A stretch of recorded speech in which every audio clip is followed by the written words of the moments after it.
All right, guys, we are back. We got the winter trailer here for presumably the Christmas units. So let's go ahead and check out this trailer. Now, from the silhouettes, it looked like it was going to be Engage. Looked like one of them was Alfred and one of them was Citrine. At least that's what my prediction was. So here we go. What do we got here? Is that Gatekeeper? Wait, what? Hold on. This ain't no way. What, bro, they just dropped Gatekeeper as a random seasonal unit. Okay. I mean, keeping the meme alive here. Daisuke Izuka with the awesome artwork. So he's going to be an armored colorless tome. I was not expecting Gatekeeper at all, bro. Wow. Talk about real meme option here. Oliphant Calling, 14 might, 2 range, -1 special trigger. For unit and allies in 3 rows of 3 columns centered on unit, grants attack, defense, and res up X. For unit, X is 16. For allies, X is 5. Neutralize penalties and reduce damage from foes' attacks by Y during combat. For unit, Y is 15. For allies, Y is 7. Excluding on AoEs, and then also units or allies' next attack deals damage equal to 40% of foes' first attack damage prior to reductions. So he gives drive reflect damage. And after combat recovers 7 HP. Yeah, pretty solid.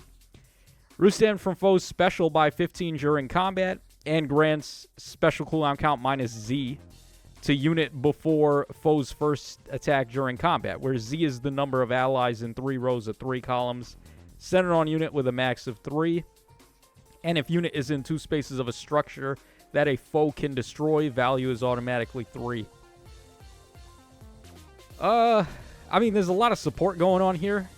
But for him himself, it doesn't really seem like he's doing a crazy amount of stuff. 16 to all stats. We got 15 true damage reduction, reflect damage, and then further 15 DR on specials.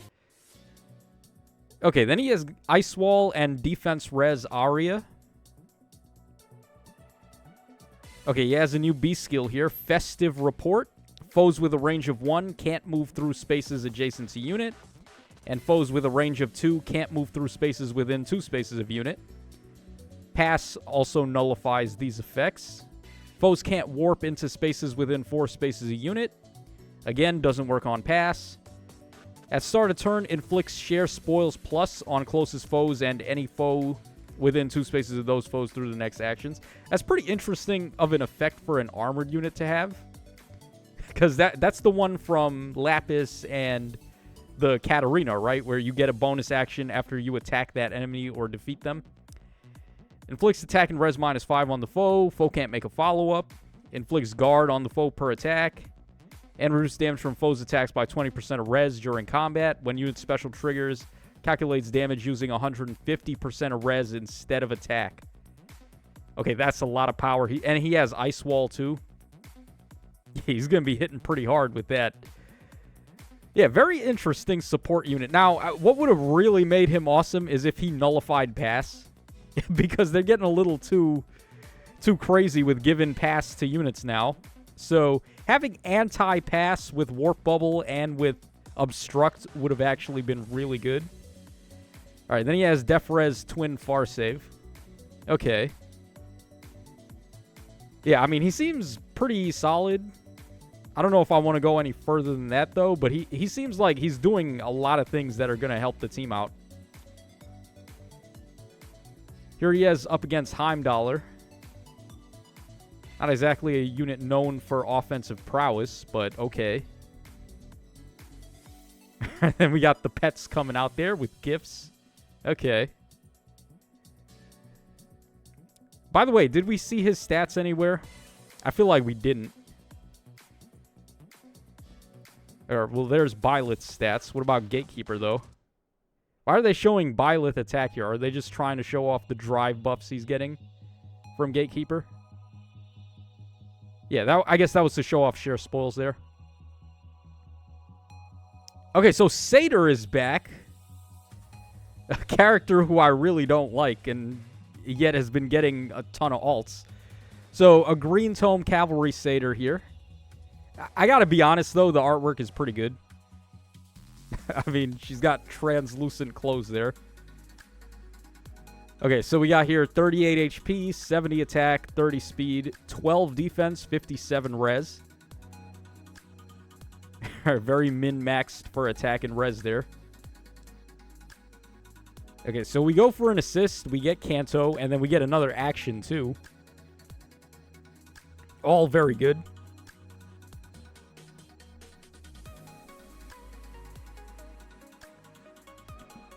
Okay, so Winter Star, 14 might, 2 range, -1 special trigger.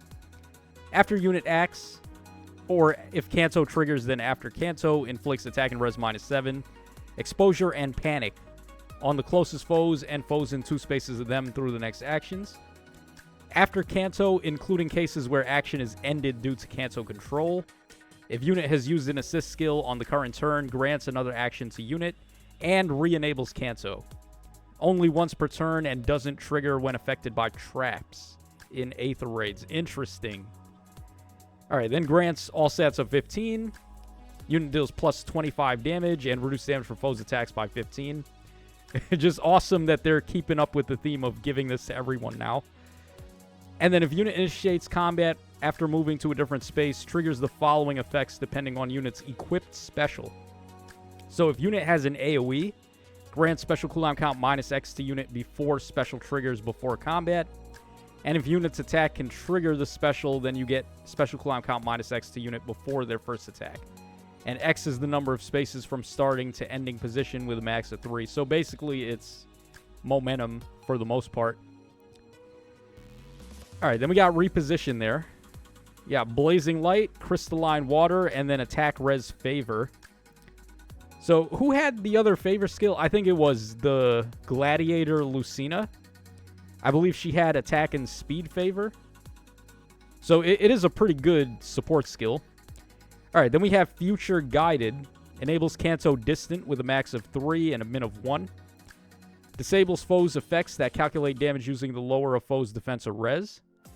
After foes start a turn skills trigger for the closest foes in cardinal directions of unit. If unit's res is better than the foe's res plus X. X is the distance from unit to foe times 3 minus 5. And times grip is not active on the foe. That foe's action ends immediately and inflicts times grip and gravity on that foe. Okay, so now we're putting gravity on them too. That's different. And then for allies in 3 rows of 3 columns centered on unit, grants all stats of 5. Ally deals plus 7 damage, reduce damage from foes' attacks by 7, and grants special cooldown count -1 to ally before ally's first attack. Grants a further all stats of 5 to unit, deals damage equal to 20% of unit's res, including on AoEs, and then reduce damage from foes' attacks by 7, excluding on AoEs, and unit makes a guaranteed follow-up attack. So, yeah, she's an AoE spammer. She has the same end-turn shenanigans that Satyr is known for. Given a lot of support there. And even more support when you counter weapons. She has extra actions with movement assists. She's doing debuffs as well. Seems like a pretty good unit, too. Honestly, all of these units seem like they're just all-arounders. Like, they're not hyper-focused in on doing one specific role, but then they just do, like, everything in the kitchen sink now. Okay, so it was Alfred. I guess the other silhouette was Satyr then. I mean, I couldn't tell. I thought it was Citrine. Okay, so Alfred, surprise, surprise, is looking like he's going to be the demote here. Lance armor. Okay, so, oh, wait, he does have, wait a second. Is he a demote? Ain't no way. He's got a preference weapon and flame wall. Snowfit Lance, 16 might, 1 range, -1 special trigger. For unit and allies in 3 rows of 3 columns centered on unit, grants all stats of X. For unit, X is 15. For the allies, X is 5. Neutralize foes' bonuses, and if unit or ally deals damage to foe during combat, recover 7 HP during combat, and also if units or allies' defense is better than foe's defense plus 5, then you get Hardy Bearing. Alright, then also unit deals plus 25 damage, reduce damage from foes' attacks by 15, and reduce damage from foes' special by 15.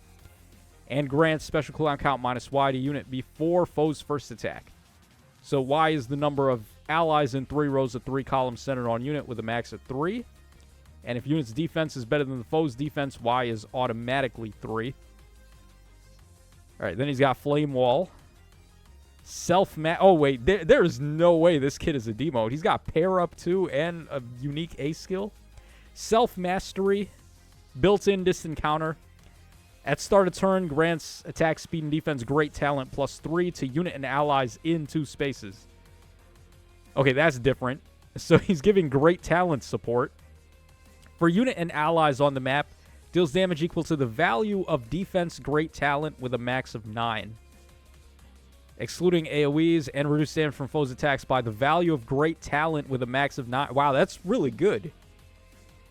So he's just giving drive 9 true damage and drive 9 DR pretty much to all allies on the map anywhere, wherever they are. It doesn't matter if they're in 3 columns or 3 rows or whatever. All right, then also grants attack, speed, and defense up 10 to unit. Increases speed difference necessary for the foe to make a follow-up by 10. Neutralize effects that guarantee foes follow-ups and effects that prevent units follow-ups, and reduce percentage of non-special DR by half. And then the maximum great talent for unit is 18, while for allies it's 9. Interesting. Okay, not quite as high as Alphonse's great talent, but just 1 point shy, basically. 2 for him, 1 for allies. All right, then we got Pair Up 4, as I mentioned. Is this going to be one of those banners that has no demote? So, speed and defense, twin physical save. I'm a little hesitant on this guy trying to stack speed. I feel like we've gotten way past the point of speedy armor types being in vogue. But maybe he can pull it off. I don't know. I'm not going to hold it against him until I see it in action. All right, so there he is tanking against Hoder. And also Hinoka as an added bonus, I guess.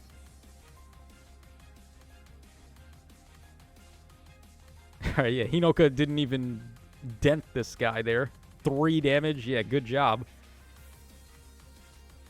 All right, so here is the duo. It looks like Ivy and Camilla. Oh, wait a second. Okay, now that's a good idea for a duo. Attack of the Big Sisters. All right, so Ivy is going to be the lead, thankfully. I mean, we've got way more than enough Camillas, but we could certainly use more Ivy. So she's going to be a Red Tome Flyer, drawn by Kakage here. Okay, so what do you guys, or what do you gals have for us? 39 HP. I'm going to assume +6 to attack and speed because that's usually what it is. Well, Hortensia gives attack and speed up 6, right? So let's say 72 attack and then 40... What was that? 43 speed? And then 28 defense and 57 res. Good lord. Alright, Tree Man is about to get destroyed here. Cozy Candles, 14 might and 2 range. -1 special trigger. Disables foes' effects that calculate damage using the lower of defense or res. They gave this to, who was the second unit? Seior, too, right? They gave her Mystic Boost. I don't know why. They do have a lot of res and low defense, but I feel like adaptive damage isn't really super common, or at least not on super relevant units. For unit and allies in 3 rows of 3 columns centered on unit, grants all stats of X. For unit, it's 15. For allies, it's 5. And grants special cooldown count -1 before each of their attacks during combat, including when they attack twice or perform a follow-up. Wow, so if you've got, like, Potent and you've got Erica Ring or Brave from anywhere, you would essentially be getting -5 cooldown from every single attack there, because it's -1 for each attack. That's one way to get some cooldown ramping.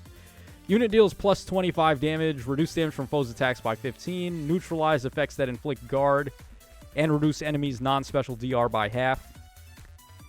Alright, then we got Ice Wall. Tunnel Vision. So, grants all stats of 9. If a support partner is on the map, unit can move through foe spaces and unit can move to a space within 2 spaces of any support partner in 3 spaces. Oh god, here we go. So Camilla, we know why Camilla is part of this unit, so we can just get pass on Ivy. And then Ivy is a unit that has insane amounts of warping and mobility anyway. So if support partner is not on the map, at the start of turn grants +1 movement to unit for 1 turn. At start of player phase or enemy phase, grants potent follow and anathema to unit and allies in 2 spaces of unit for 1 turn. Unit deals damage during combat equal to the number of times unit has attacked in the current combat times 5. Wait, that's different. Based on the number of times you've attacked. So I'm guessing it just piles up after each attack, right? So like the first attack is 5, the second is 10, the third is 15, the fourth is 20, and the fifth is 25. Interesting. All right, and then if foe's res is better than the foe, or if unit's res is better than the foe's res, or if unit is in 2 spaces of a support partner, or if there is a support partner with support rank S+ on the map, unit attacks twice. So we got built-in Brave there. And then if unit's HP is 1 or over 1 and foe would reduce unit's HP to 0, then you survive with 1 HP. Yeah, I mean, that's pretty good, right? All right, then we have Speed and Res Havoc and then Speed and Res Crux Ploy. Okay, new Ploy skill here. At start of player phase or enemy phase, if any foes in 3 rows of 3 columns center on unit have res less than unit's res +5, inflicts ploy and exposure on those foes through the next actions, and then inflicts speed and res -4 on foes in 3 rows of 3 columns center on unit, and those foes suffer guaranteed follow-ups. Yeah, seems pretty good to me. I'm guessing their duo button is, or harmonic button is going to give them like desperation or something, because that would be the one thing they need here to really capitalize on that true damage ramping per attack effect that they've got.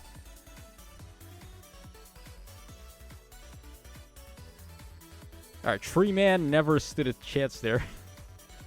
I mean, what do you expect? That guy came out a year ago. All right, so Harmonic Button is grants Resonant Blades and Resonant Shields to unit and allies from the same titles. Engage has a lot of good units, and Fates is kind of there. Fates has some okay units. And then you apply Divine Vein Haze on the closest foe's spaces and on each space in 2 spaces of those foes. Or spaces in 2 spaces of those spaces for 2 turns. Okay, I wasn't expecting that. So it's a mid-turn baby Camilla, basically. This is good because it out-prioritizes all the start-of-turn support stuff, like the Corin Ring or the Hector Ring, or not Hector Ring, but just like Hector setting up tiles or Vanitas setting up tiles or like any of those characters. You just let them go first, and then you pop the button, and then she sets up the haze tiles. So it's better, pretty much. Only way it would have been even better is if it was a reusable button. But it's already pretty good. Alright, Needhogger getting her ass beat for whatever reason. Would have been nice if they showed her off against someone more relevant. Alright, yeah, I was not expecting some of these choices here. Okay, so it looks like, who's that? Ivy's retainer, right? What's his name again? Zidane or something? Not Zidane. Is that his name? I think it starts with a Z, right? I can't remember this guy's name for the life of me, but I know who he is. He's one of Ivy's retainers. Zelkov? Something like that. I don't know. I remember getting him when I was playing Engage and immediately put Yunaka on the bench and then started using him.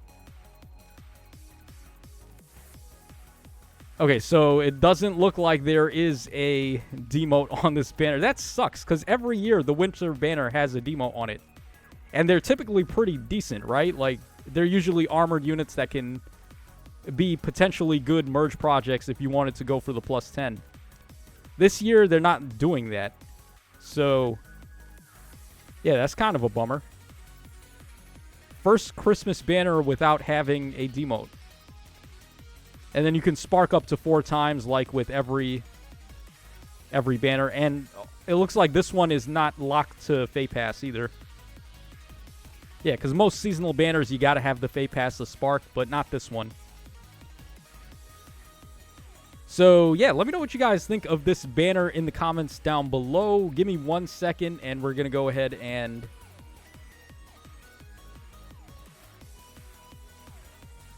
All right, hold on. Yeah, let's go ahead and take a look at the inheritances for the new passives here. Okay, so we got here Speed and Res Crux Ploy, which is flyer only, which is pretty obvious. Attack and Res Favor, everybody besides Staves, which again is obvious. We had a Favor skill before. Save skill, Armored only.